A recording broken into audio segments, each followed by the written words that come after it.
Greetings and welcome to this edition of Positronic. I'm Barry P. Cook.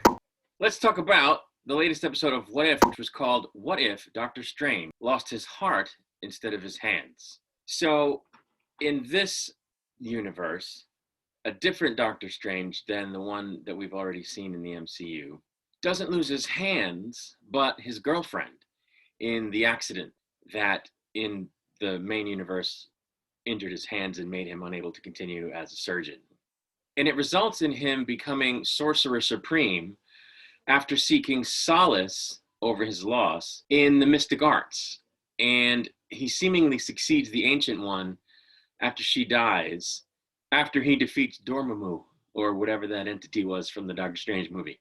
He uses his abilities to go back in time to try to save her, but she dies again and again and again despite his attempts to prevent it, including not even having her in the car, including not even being with her on that night. She dies anyway in different ways. The Ancient One confronts him, explaining that her death is an absolute point in time that can't be changed because of its universal significance. He retreats to a jungle after this confrontation and to a mystic library within it, looking for a specific sorcerer named Cagliostro, trying to learn how to change an absolute point.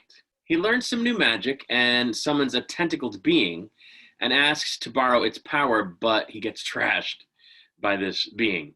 He starts over with smaller beings, absorbing their power, working his way up, being by being, until he gets to the tentacled one, which takes centuries for him to do, during which he had frozen his own aging process. Meanwhile, another Strange in the same universe, who was made when the Ancient One split Strange into two during the confrontation before he went to the jungle, sees the fabric of reality breaking, and he gets visited by a ghost of the Ancient One who tells him about this other self and his doings.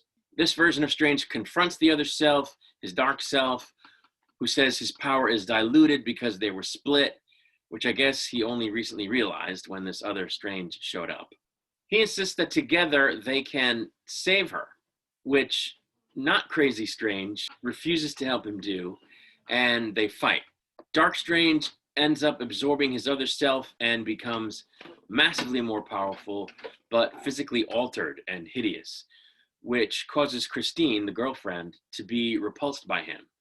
And soon reality starts to collapse, or at this point continues to collapse, at which point Strange implores the Watcher, who is the storyteller of all these what if episodes, to help, but he doesn't. Christine dies anyway as her body breaks down with the rest of reality and fades into the ether, leaving Strange alone in this single room sized and still collapsing universe.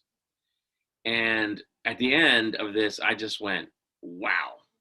This is by far the best episode of What If. It's a great what if story with a highly consequential sequence of events, which ends in a way that, really gives you pause. It really makes you go, whoa, that's messed up, which is what If is supposed to do, which I've said before in my reviews of the other episodes, because they've just been, they've taken scenarios that we've seen and sort of mixed them up a little bit, but they didn't really do anything of any consequence. They make you scratch your head a bit and go, oh, that's interesting. But it's nothing of consequence where you go, holy shit, what if that had happened? So I thought this was just a much better episode, and I'm hoping the rest of the episodes are more like this one than the previous ones. Something occurred to me about this whole thing, though, because we know now that the plot of the new Spider-Man movie is going to revolve around Doctor Strange trying to change the moment in time when Peter's identity got revealed. So it must be that moment isn't an absolute point in time, and that's why he would even attempt it. I don't know. We'll have to see, I guess, when the movie comes out, if they bring that up at all.